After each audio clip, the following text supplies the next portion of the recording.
বালুরঘাট তথা দক্ষিণ দিনাজপুরের একজন বিশিষ্ট ব্যক্তি যিনার নাম ব্লাডম্যান নামে পরিচিত।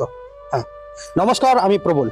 আজকে আপনাদেরকে নিয়ে যাব এমন একটা মানুষের কাছে যিনি কবিতা, রক্ত এবং আগুন নিয়ে কাজ করেন। এই মানুষটার কাছে, বালুরঘাটের একজন বিশিষ্ট মানুষ ব্লাডম্যান। এনার এই নামটি মানুষের ভালোবাসা থেকে দেওয়া নাম। তাই এই মানুষটির সঙ্গে আজকে কথা বলবো এবং আপনাদেরকে জানানোর চেষ্টা করব, এবং আমি নিজেও জানবো এনার এই কবিতা, রক্ত এবং আগুন নিয়ে কাজ করার অভিজ্ঞতাগুলো। আমি বাইরে যেটা বলে এলাম, দক্ষিণ দিনাজপুর তথা বালুরঘাটের একজন বিশিষ্ট ব্যক্তি যেনার নাম ভালোবেসে অনেকে বলেন ব্লাডম্যান। হ্যাঁ, আমি এনাকে আপনাদের সামনে তুলে ধরার জন্য পুরো চকিটাতে এই যে স্মারকগুলো আছে আমি সাজিয়ে রেখেছি প্রথমে, তারপরে এনার সঙ্গে কথা বলবো। নমস্কার দাদা। নমস্কার। আমরা সাধারণত আপনাকে ব্লাডম্যান হিসেবেই জানি। আপনার আসল নামটা কি? আমার আসল নাম হচ্ছে প্রদীপ কুমার সাহা। প্রদীপ কুমার সাহা। আচ্ছা, আপনার এই ব্লাডম্যান নামটি মানে কিভাবে হলো, মানে কারা কিভাবে দিল? আমার এই ব্লাডম্যান নামের উৎসস্থল খুঁজতে গেলে দক্ষিণ দিনাজপুর জার্নালিস্ট ক্লাব, আচ্ছা, এরই এক সদস্য, হ্যাঁ, সে আমাকে নিয়ে একটা রিপোর্ট করে, সেখানে আমাকে ব্লাডম্যান নামে অভিহিত করে। আমি সেই ছেলেটিকে যখন বললাম তুমি ব্লাডম্যান দিলে, এখন দাদা আমি আপনি জেলায় সর্বোচ্চ রক্তদাতা এবং আপনি নিজে রক্তদান এবং অন্যকে রক্ত দিতে উৎসাহিত করেন। এর জন্য আমার মনে হয়েছে যে অনেক রকম স্পাইডারম্যান, বিভিন্ন ম্যান আছেন, গ্রিন ম্যান, কিন্তু ব্লাডম্যানের মতো যথার্থ নাম আপনাকেই মানায়।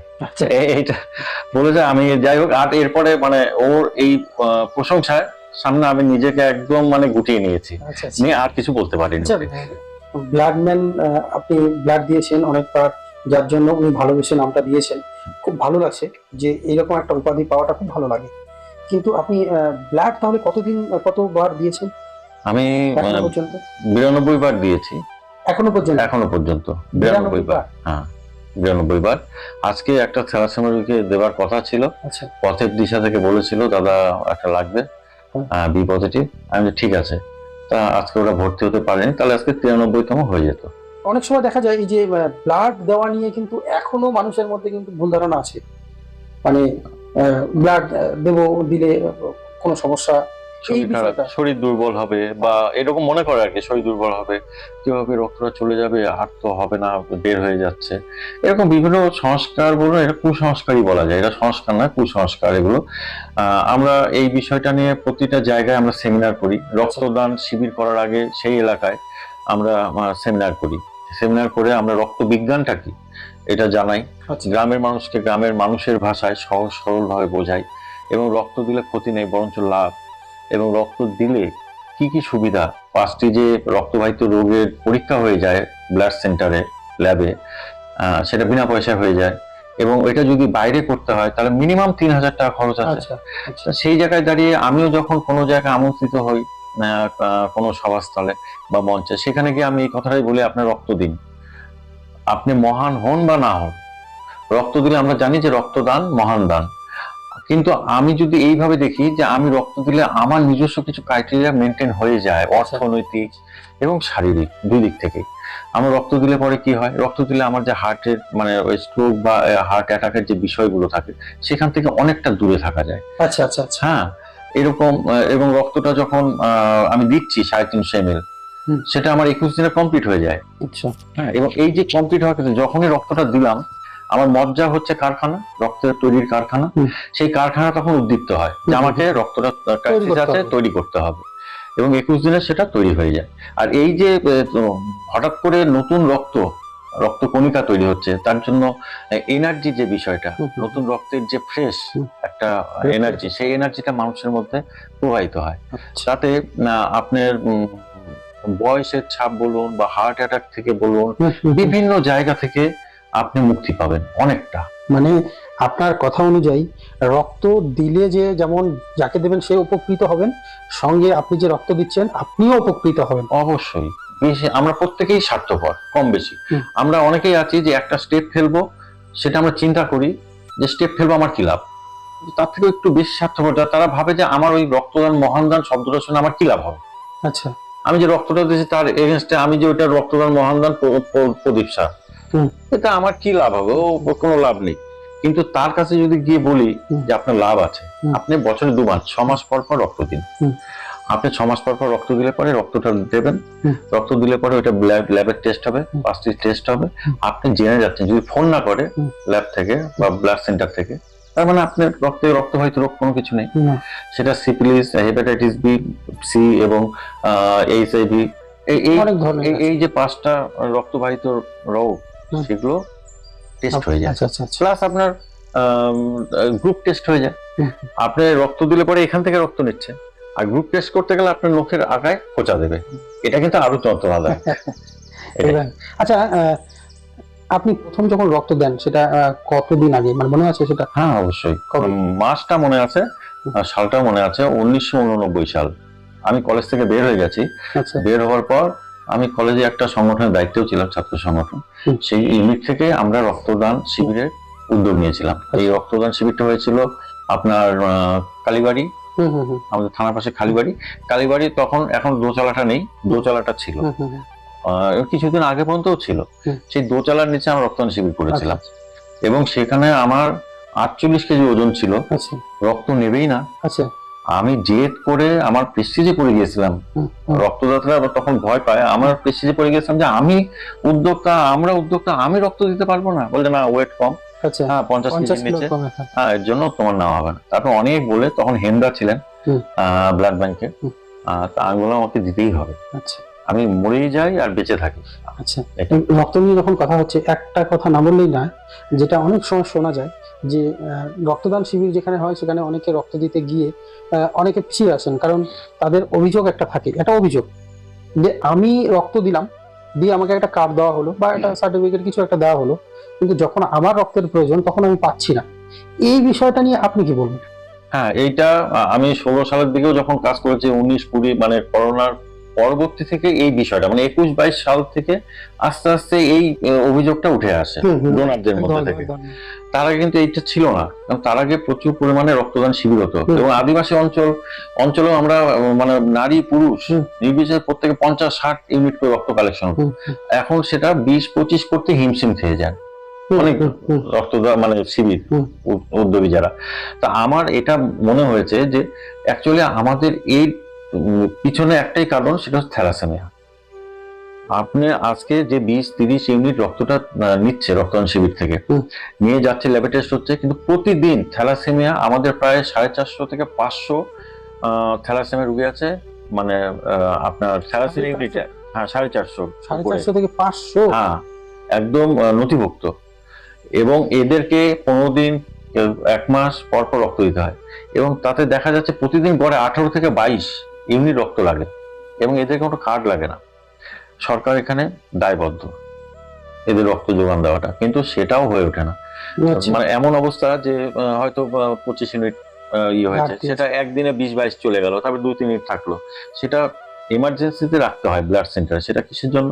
যে হঠাৎ করে কোনো দুর্ঘটনাগ্রস্ত কোনো লোককে রক্ত দিতে হবে, কিংবা ডেলিভারি পেশেন্ট মাকে। তাহলে এই যে ঠিক আছে, আপনি বললেন থ্যালাসেমিয়া পেশেন্টের যে 450-500 পেশেন্টের রক্ত সবসময় যোগান দিতে হয়, এই যে একটা ব্যাপার আছে, ঠিক আছে, কিন্তু এই যে ব্যক্তিরা এই মানে যারা এই সম্মুখীন হয়েছেন, যে কার্ড নিয়ে গেছেন ব্লাড পাননি, বা দুটো ব্লাড লাগবে, একটা কার্ড নিয়ে গেছেন, দুটো কার্ড নিয়ে গেছেন, একটা কার্ডে ব্লাড দিয়েছে, আর একটা পেশেন্ট মানে কোনো একজন ডোনারকে আনো, তো এই ক্ষেত্রে ওনাদেরকে আপনার তরফ থেকে কি বলার? সেই সব ডোনারদের, তো হ্যাঁ ডোনারদের বা সাধারণ মানুষদের বলার এটাই যে আপনি রক্ত দিন রক্তদান শিবিরে, বা রক্তদান শিবির পাচ্ছেন না, আপনি ব্লাড সেন্টারে গিয়েও রক্তদান করতে পারেন যখন তখন। তা সেই জায়গায় গিয়ে আপনি রক্তটা দিলে হবে কি, ধরুন একটা এমন সিরিয়াস রোগী যার ইমিডিয়েট রক্ত লাগবে, এবার আপনি ধরুন ঠিক আপনার পণ হচ্ছে, আমি যখন দরকার পড়বে তখন শিবিরে আমি দেবো না। এবার আপনি রেডি আছেন, আসলেন, রক্ত দিলেন, সেই রক্তটা টেস্ট হতে 4 থেকে 5 ঘন্টা লাগবে ল্যাবে। আচ্ছা আচ্ছা আচ্ছা। আমার রোগী কি সেই টাইমটা দেবে? সব রোগী কি সেই সময়টা দেয়? না না না। তাহলে আমাকে প্রথমেই বুঝতে হবে যে এই বাহানাটা আমাকে ছাড়তে হবে। আচ্ছা, এটাকে আপনি বাহানা বলছেন? এটা আমি বাহানাই বলছি। কিরকম? হ্যাঁ, বাহানাটা কি কারণে আসে? একটা কারণ আছে যে যখন আমি রক্ত দিচ্ছি বছরে 2-3 বার, কিন্তু আমার প্রয়োজনে আমি রক্ত পাচ্ছি না, এটা অভিমান হবে। হ্যাঁ অভিমান, হ্যাঁ একটা অভিমান হবে। একদম। কিন্তু তাকে বোঝানোর পরেও যখন সে সেটা বুঝেও বুঝছে না, তখন আমি তাকে বলবো বাহানা। আচ্ছা আচ্ছা আচ্ছা আচ্ছা। বাহানাটা পরের স্টেপটাকে হুম, বলবো।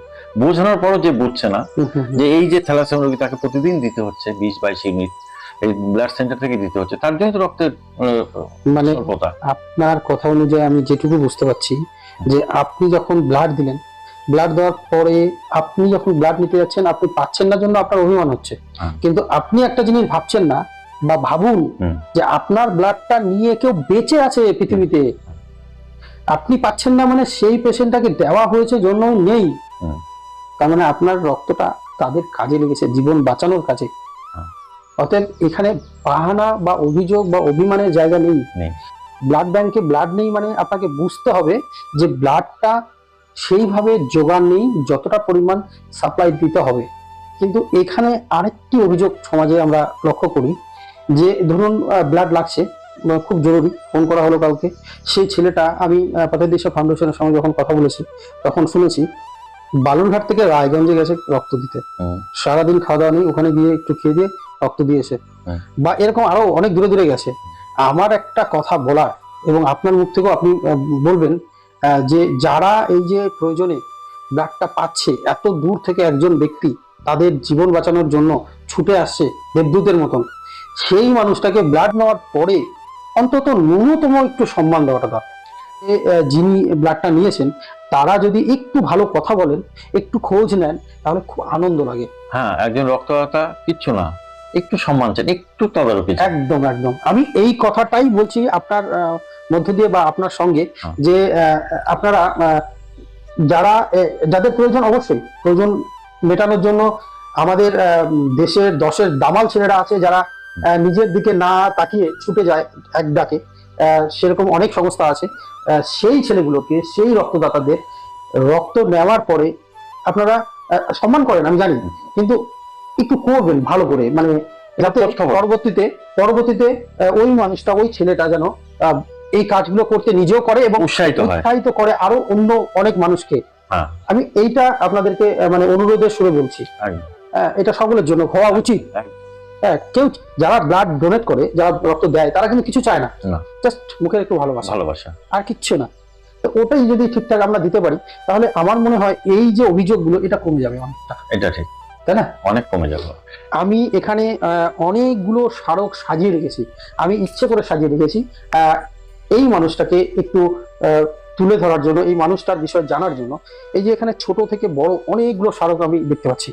তো আপনি যে স্মারকগুলো পেয়েছেন সেটা শুধু কি রক্তের উপরে পেয়েছেন? না, রক্তের উপর পেয়েছি বেশিরভাগ, হুম। আর বেশ কিছু পেয়েছি সাহিত্যের উপর। আচ্ছা, আপনি সাহিত্য চর্চা করেন? সাহিত্য কবিতা আর কিছু টুকটাক প্রবন্ধ। আচ্ছা, আপনি এমনি মানে প্রফেশনটা কি আপনার? আমি ফায়ারে আছি, ওয়েস্ট বেঙ্গল ফায়ার সার্ভিসে। আচ্ছা, কোথায় আছেন? আমি আপাতত এখন প্রতিরামে আছি। আচ্ছা প্রতিরাম ফায়ার ব্রিগেডে, মানে স্ট্যান্ড বাই স্টেশন, ওখানকার দায়িত্বে আছি। আচ্ছা, এই যে স্মারকগুলো যেগুলো প্রত্যেকটা আমরা সাজিয়ে রেখেছি, সবচেয়ে বড় সম্মানটা আপনার কাছে কি মনে হয়, কোনটা মনে হয়?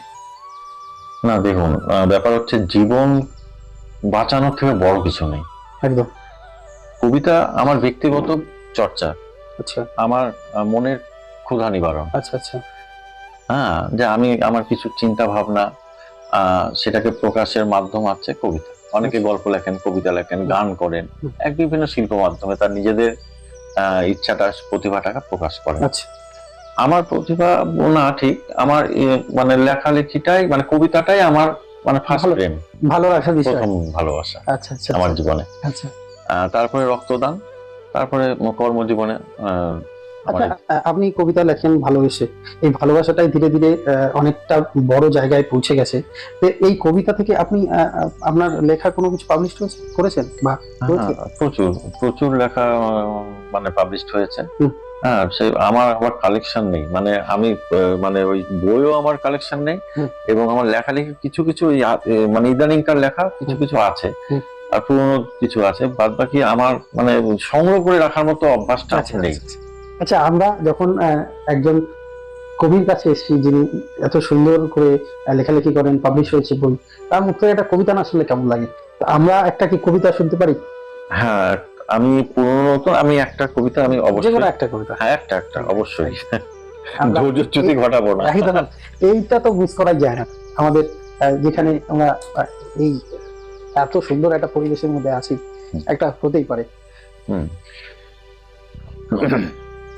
কবিতার নাম নমস্কারে। আচ্ছা, আপনি হাত তুললেন আকাশে, কোনো মধ্যপন্থা নয়, মধ্যবর্তী নির্বাচনেও নয়।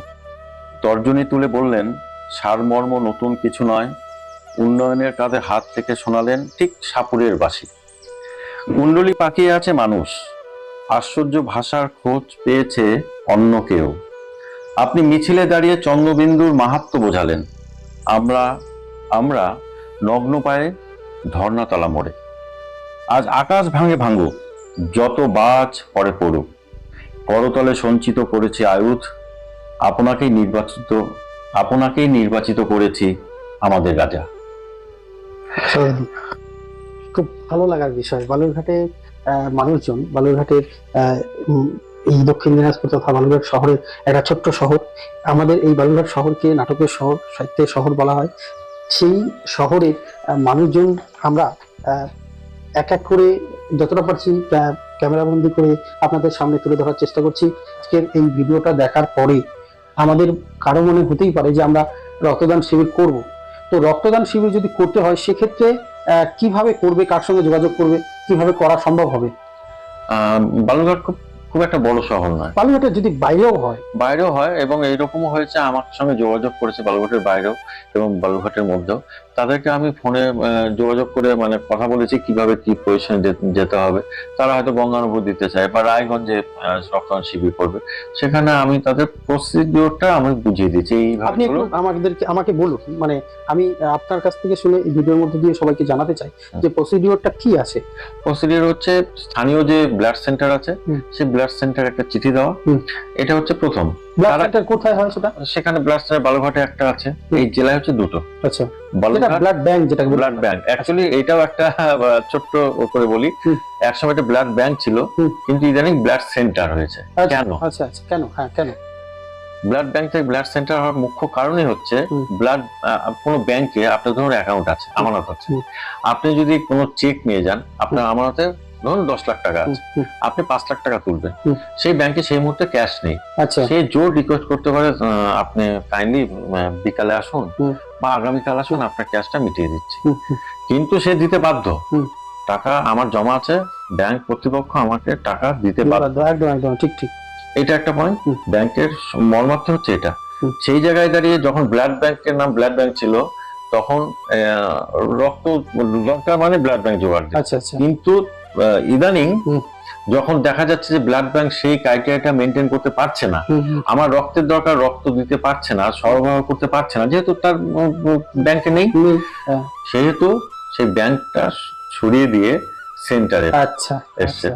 ব্যাংক থাকলে পরে একটা দায়বদ্ধতা থাকে, সেন্টার হলে সেটা আর কোনো দায়বদ্ধতা থাকে না। এটাই হচ্ছে বিষয়। তাহলে প্রথমে আগে মানে যেটা ব্লাড সেন্টার আছে মানে কাছাকাছি, সেখানে একটা অ্যাপ্লিকেশন দিতে হবে। হ্যাঁ, নিজেরা একটা ঠিক করা যে কবে আমরা রক্তদান শিবির করব, এবং সেটার জন্য আমরা অনুমতি মানে যে ব্লাড ব্যাংকের কর্মীরা এসে সেই ব্লাডটা নেবে, টানবে, এবং যেখানে করবে সেটা একটা খোলামেলা আলো বাতাস, একটা সুস্থ পরিবেশ তৈরি করতে হবে। পরিবেশ। আচ্ছা, সেখানে আমাদের প্রথমেই হচ্ছে যারা আসবে রক্তদাতা, সেই রক্তদাতাদের জল, গ্লুকন ডি জল দেওয়া, সেই রক্ত দেবে, সেই ডাক্তারের কাছে প্রথম রেজিস্ট্রেশন ফর্ম ফিল আপ করা, তার জন্য একটা স্বেচ্ছাসেবক বাহিনী দরকার, বা তার মানে যে যারা কাজ করবে এই যে রেজিস্ট্রেশনটা, সেটা ফর্ম থাকবে, সেই ফর্মগুলো কে দেবে? ব্লাড ব্যাংক থেকেই মানে সাপ্লাই দেবে। হ্যাঁ, আচ্ছা, ব্লাড ব্যাংক থেকে দেয়, এবং সেখানে ব্লাড ব্যাংকও সেটা ফিল আপ করে। সাধারণত আমরা হেল্প করি, আমরা সংগঠনগতভাবে যখন ব্লাড ডোনার্স অ্যাসোসিয়েশনের স্বেচ্ছাসেবীরা থাকে, তারাই ফিল আপ করে, ওয়েট নেয়, এবং তারা ডাক্তারের কাছে পাঠায়, ওই ফর্মটা ফিল আপ করে। ডাক্তারবাবু তাকে পরীক্ষা করে, চেক আপ করেন যে রক্ত দেওয়ার উপযোগী কিনা, তিনি সুস্থ আছেন কিনা, স্পটেই আচ্ছা দেখে নেন, যা দেখার ওনার পরীক্ষা করে নেন, নিয়ে তারপর উনি পারমিশন দেন যে আপনি রক্ত দিতে পারবেন। আমি একজন রক্তদাতা, আমি যদি মনে করি যে আমি রক্ত দেব, এটা আমি ভাবতে পারি, কিন্তু রক্ত দিতে পারবো কি পারবো না, সেই সিদ্ধান্তটা কিন্তু সেই ডাক্তারবাবু রক্তদান শিবির আছে। আচ্ছা, রক্তদান শিবির করতে মিনিমাম কতজন ব্লাড দেওয়ার মানে ব্লাড ডোনার থাকতে হবে? দেখুন, এটার কোনো নির্দিষ্ট পরিমাপ নেই। আচ্ছা হ্যাঁ, আচ্ছা, যারা ব্লাড নিতে আসেন হুম। ব্লাড সেন্টার থেকে, হুম। তাদেরকে যে নিয়ে আসার ব্যবস্থা, আবার তারা যে যাবেন, হুম। এই ক্ষেত্রে কি কোনো আর্থিক ব্যাপার থাকে? না না না, এখানে কোনো আর্থিক ব্যাপার নেই।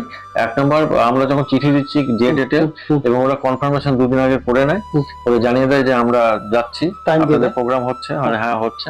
ওরা আসেন, হুম। ওদের গাড়ি আছে নিজস্ব ডিপার্টমেন্টের, গাড়িতে আসেন, রক্ত নেন, রক্তের সেই বাক্স বা পাউচ গুলো যে বাক্স থাকে, সেই বাক্স নিয়ে তারা সঠিক সময় চলে যান, গিয়ে ল্যাবে চলে যায় টোটাল ব্লাড। তার মানে ওনাদেরকে আনার জন্য আর্থিক কোনো ব্যাপার নেই, না না না মানে আহামরি কিছু নেই। না না না, যদি এই সমস্ত করতে কারো একটুও সমস্যা মনে হয়, সেক্ষেত্রে আপনার সঙ্গে যোগাযোগ করলে আপনি সহযোগিতা করবেন? অবশ্যই সহযোগিতা করবো। রক্তদান শিবির পরিচালনার ক্ষেত্রে সম্পূর্ণভাবে সহযোগিতা করবো। একদম একদম, তাহলে তো কোনো কথাই থাকছে না। সঙ্গে কথা বলে আজকে আমাদের যতটুকু ভালো লাগলো, তার থেকে বেশি একটা উৎসাহ এবং কিছু কিছু জিনিস ক্লিয়ার হলো, যে এই যে ব্লাডের ব্যাপারটা, অভিযোগ, এবং ব্লাড ব্যাংকে মানে ডোনেট ক্যাম্প বানানোর যে একটা বড় পরিকাঠামো, সেটা যে একদম অতি সহজ সহজ এবং অতি সহজে করা সম্ভব, সেই জায়গাগুলো কিন্তু আমার মনে হয় আমি অনেকটা ক্লিয়ার করতে পেরেছি। যদিও তবুও কোনো সমস্যা থাকে, সেক্ষেত্রে আপনারা যোগাযোগ করবেন। সঙ্গে আরেকটি কথা না বললেই নয়, যদি এই ধরনের বিপদে কেউ পড়েন যে ব্লাড দরকার, খুব জরুরি, অসময়, তখন আপনাকে কিভাবে পাবে? সবসময় পাওয়া যায়, মানে 24x7 আমার ফোন কোনো সময় অফ থাকে না, সুইচ অফ থাকে না। আর 2 নম্বর হচ্ছে, আমি 2টো থেকে 2টা পর্যন্ত আমি জাগি। একদম। তো এই কথাটা মানে আপনারা যারা শুনছেন, কিছু কিছু ভিডিও না আমার শুধুমাত্র বিনোদনের জন্য নয়, আমার কিছু কিছু ভিডিও সমাজের কল্যাণের জন্য হয়। সপ্তাহের 7 দিন 24 ঘন্টা উনি এই ব্লাড যাদের প্রয়োজন তাদের জন্য সজাগ থাকেন রাত 2টো পর্যন্ত। তো এই মানুষগুলোর নামই তো আসবে ব্লাডম্যান। এনাদেরকে সত্যি মন থেকে একটা প্রণাম করা দরকার। আর আপনারাও এইভাবে এগিয়ে আসুন, আমরা সকলে মিলে এগিয়ে আসি, সমাজের এই মানুষগুলোর মতন আমরাও একটু কিছু করার চেষ্টা করি। আরেকটি কথা না বললেই নয়, দেখুন, ব্লাড আপনার লাগবে, আপনি ফোন করলেন, যখনই লাগুক, কিন্তু তার আগে অবশ্যই নিজেরা একটু চেষ্টা করবেন। কারণ এই কথাটা বলার উদ্দেশ্য এইখানে, যে ইনি তো কোনো কোম্পানি খুলে বসেননি যে আসবেন প্রোডাক্ট দিয়ে দেবে, যোগানটাও তো দরকার। অবশ্যই রক্ত কারখানায় তৈরি হয়, কারখানায় তৈরি হয় না, মানুষই দিতে পারে। তো সেক্ষেত্রে আপনার প্রিয় মানুষটাকে বাঁচানোর জন্য, আপনার গ্রুপ মিলুক আর না মিলুক, আপনি যদি আপনার রক্তটা দেন বা আপনার রক্তটা ওখানে ডোনেট করেন, সেক্ষেত্রে অন্য কোনো মানুষের প্রিয় মানুষটা বাঁচবে। অবশ্যই। তো সেক্ষেত্রে অবশ্যই যদি খুব প্রয়োজন হয় বিপদে, অবশ্যই ফোন করবেন, কিন্তু চেষ্টা করবেন যাতে আপনারা জোগাড় করতে পারেন, আত্মীয় স্বজন, হ্যাঁ, বন্ধু বান্ধব, তাহলে বেশি এই ভাইগুলোর প্রেশারটা একটু কমে। এই যে অবশ্যই পথের দিশা ফাউন্ডেশন ভাইগুলো যেভাবে মানুষের পাশে দাঁড়ায়, আপনি এবং আপনার মতন আরো আছে যারা দেখে দেখে বা নিজে থেকেই আগে থেকেই করছেন, তাদের প্রেশারটাও একটু কমে। হ্যাঁ, পথের দিশা যখন ধারাবাহিক ভাবে করছে, ধারাবাহিক ডোনার দেওয়ার ক্ষেত্রে ধারাবাহিক ভাবে ওরা চ্যাম্পিয়ন। একদম এই জেলায় দারুণভাবে কাজ করছে, জেলার বাইরেও যোগাযোগ করে জোগাড় করে দিচ্ছে রক্ত। অবশ্যই একদম। আমি এই মানুষগুলোকে সমাজে এই বিশেষ মানুষগুলোদের সঙ্গে কথা বলার চেষ্টা করি, একটু আপনাদের সামনে আনার চেষ্টা করি, দেখানোর চেষ্টা করি, এবং যাতে এনাদের কথা শুনে, এনাদের এই বিষয়গুলো জানার পরে আরো এই ধরনের মানুষ এগিয়ে আসে, এটাই আমার মেন উদ্দেশ্য। আপনার কাছে শেষ একটি কথা, যে রক্ত নিয়ে সমাজের প্রতি আপনার মেসেজটা কি হবে? আমার মেসেজ আমি বলেই দিয়েছি যে প্রতি ঘরে তৈরি হোক স্বেচ্ছা রক্তদাতা। প্রতি ঘরে যদি আমরা ডোনার থাকে, সুস্থ স্বাভাবিক মানুষ থাকে, তাহলে ডোনারও থাকবে। সেই ডোনার তৈরি হোক, প্রত্যেকে এগিয়ে আসুক, এটাই, আর কি। একদম। নমস্কার, ভালো থাকবেন। আপনিও ভালো থাকবেন, একদম, সবাই ভালো থাকবেন, একদম। নমস্কার।